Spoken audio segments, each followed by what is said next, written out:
বিসমিল্লাহির রহমানির রহিম। আসসালামু আলাইকুম। আজকে সূরা সাবার 28 নম্বর আয়াত নিয়ে আলোচনা করতে চাই। এখানে রাসূল সাল্লাল্লাহু আলাইহি সাল্লামকে যে বিশ্বজনীন রাসূল বানিয়েছেন আল্লাহ তাআলা, সে কথা তিনি উল্লেখ করেছেন। আমি আপনাকে সমগ্র সমগ্র মানব জাতির জন্য সুসংবাদদাতা এবং সতর্ককারী রূপে পাঠিয়েছি, কিন্তু অধিকাংশ মানুষ তা জানে না। এই আয়াতে আল্লাহ তাআলা রাসূল সাল্লাল্লাহু আলাইহি সাল্লামকে যে বিশ্ব নবী বা বিশ্বের সকল মানবতার আহ, আহ, মানে রাসূল আসার পর থেকে কিয়ামত দিবস পর্যন্ত যত মানুষ এই পৃথিবীতে আসবে, সবারই রাসূল হিসাবে তাকে মনোনীত করেছেন আল্লাহ তাআলা। অন্য এক আয়াতে আল্লাহ তাআলা বলেছেন যে বলো, হে মানুষ, আমি তোমাদের সকলের জন্য আল্লাহর প্রেরিত রাসূল। সূরা আরাফ আয়াত 158। আবার অন্য আয়াতে আল্লাহ তাআলা এভাবেই বলেছেন যে কত প্রাচুর্যময় তিনি, যিনি তার দাসের প্রতি ফুরকান অর্থাৎ কোরআন অবতীর্ণ করেছেন, যাতে সে বিশ্ববাসী বিশ্ব জগতের জন্য সতর্ককারী হতে পারে। সূরা ফুরকান আয়াত 1। এই গুলো আয়াত দ্বারা বোঝা যায় যে রাসূল সাল্লাল্লাহু আলাইহি সাল্লাম এই সমগ্র বিশ্ব মানবতার জন্য বা মানুষের জন্য রাসূল করে আল্লাহ তাআলা পাঠিয়েছেন। কিন্তু এখানে ব্যাপার হচ্ছে যে তিনি যে এই সমগ্র মানব জাতির রাসূল হয়ে আল্লাহর পক্ষ থেকে এসেছেন, এ কথাটা অধিকাংশ মানুষই জানে না, বা জানলেও বোঝার চেষ্টা করে না, বা তারা জানেই না। কারণ পৃথিবীতে 800 কোটি মতো মানুষ, তাদের মধ্যে যে অল্প কিছু সংখ্যক মানুষই জানে যে তিনি বিশ্বের সকল মানুষের জন্য প্রেরিত রাসূল। রাসূল সাল্লাল্লাহু আলাইহি সাল্লাম এক হাদিসে উল্লেখ করেছেন যে আমাকে আল্লাহ তাআলা 5টি জিনিস দিয়েছেন, যা আমার পূর্বে অন্য কোনো নবী রাসূলকে আল্লাহ তাআলা দেন নাই। তার মধ্যে একটি হইল যে আমার 1 মাসের পথ চলার দূরত্বে আমার শত্রুর মধ্যে আমার ভীতি ঢুকিয়ে দিয়েছেন, দিয়ে আমাকে সাহায্য করেছেন।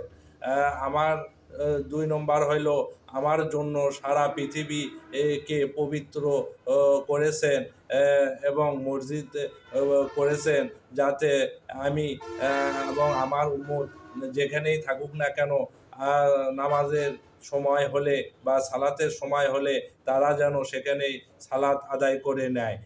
আর আমারও জন্য গনিমতের মাল অর্থাৎ যুদ্ধলব্ধ যে মাল, সেটা আমার জন্য হালাল করা হয়েছে, এবং আমাকে কিয়ামত দিবসে 3 নম্বরে 4 নম্বরে আমাকে কিয়ামত দিবসে সুপারিশ করার অনুমতি প্রদান করা হয়েছে, এবং 5 নম্বরে যে অন্যান্য নবীদেরকে আল্লাহ তাআলা নির্দিষ্ট একটি গোত্রের জন্যই আল্লাহ তাআলা নির্বাচিত করেছিলেন, কিন্তু আমাকে সারা মানব জাতির জন্য বা সারা পৃথিবীর বিশ্ববাসীর জন্য রাসূল হিসাবে আল্লাহ তাআলা পাঠিয়েছেন।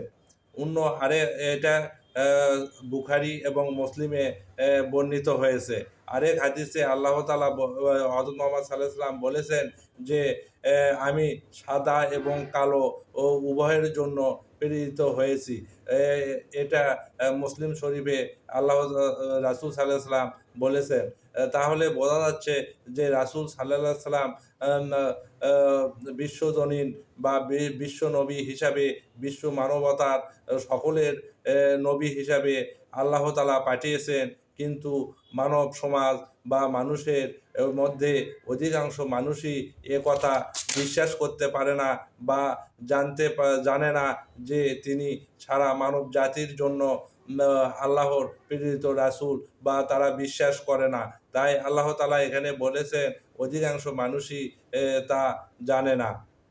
আল্লাহ তাআলা রাসূল সাল্লাল্লাহু আলাইহি সাল্লামকে সম্মানিত করেছেন সারা মানব জাতির ওপর রাসূল বানিয়ে। আবার এই যে হাদিসে রাসূল সাল্লাল্লাহু আলাইহি সাল্লাম বলেছেন যে তিনি সাদা এবং কালো উভয়ের এ আ তিনি লাল এবং কালো উভয়ের জন্য প্রেরিত রাসূল। তার মানে তিনি এ এখানে এর অর্থ দাঁড়ায় যে তিনি আরব ও অনারব উভয়ের জন্যই প্রেরিত রসূল। আবার আরেক রেওয়াতে বলা হয়েছে যে তিনি মানুষ এবং জিন সবার জন্যই রাসূল হিসাবে প্রেরিত হয়েছেন। এই ইমাম ইবনে কাসির এ রহমতুল্লাহ আলাইহ বলেছেন যে উভয় মতটি ঠিক এ ঠিক। তাই আমরা রাসূল সাল্লাল্লাহু আলাইহি ওয়াসাল্লাম কে যথাযথ সম্মান, মর্যাদা প্রদর্শন করতে হবে।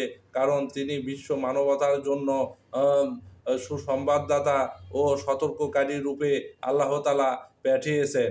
এখানে সুসংবাদদাতা বলতে আল্লাহ তাআলা তাকে যে ঈমানের দাওয়াত, বিভিন্ন কিছু আল্লাহর হুকুম আহকাম মানুষের মধ্যে প্রচার করে তার কথা অনুযায়ী যারা ঈমান আনবে এবং আল্লাহর হুকুম নিজের জীবন এবং রাষ্ট্রীয় জীবনে বাস্তবায়ন করবে, তারা এবং ঈমান আনবে এবং সৎকর্ম করবে, তারা তাদের জন্য তিনি সুসংবাদদাতা, অর্থাৎ তারা চিরশান্তির জায়গা বেহেশতে অবস্থান করবে।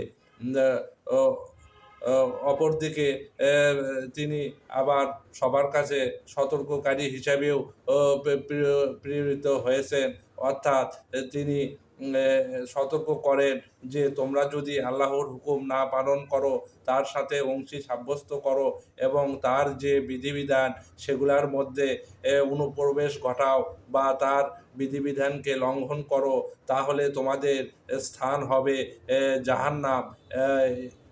এভাবে তিনি তাদেরকে সতর্ক করেছেন এবং বিভিন্নভাবে সতর্ক করেছেন।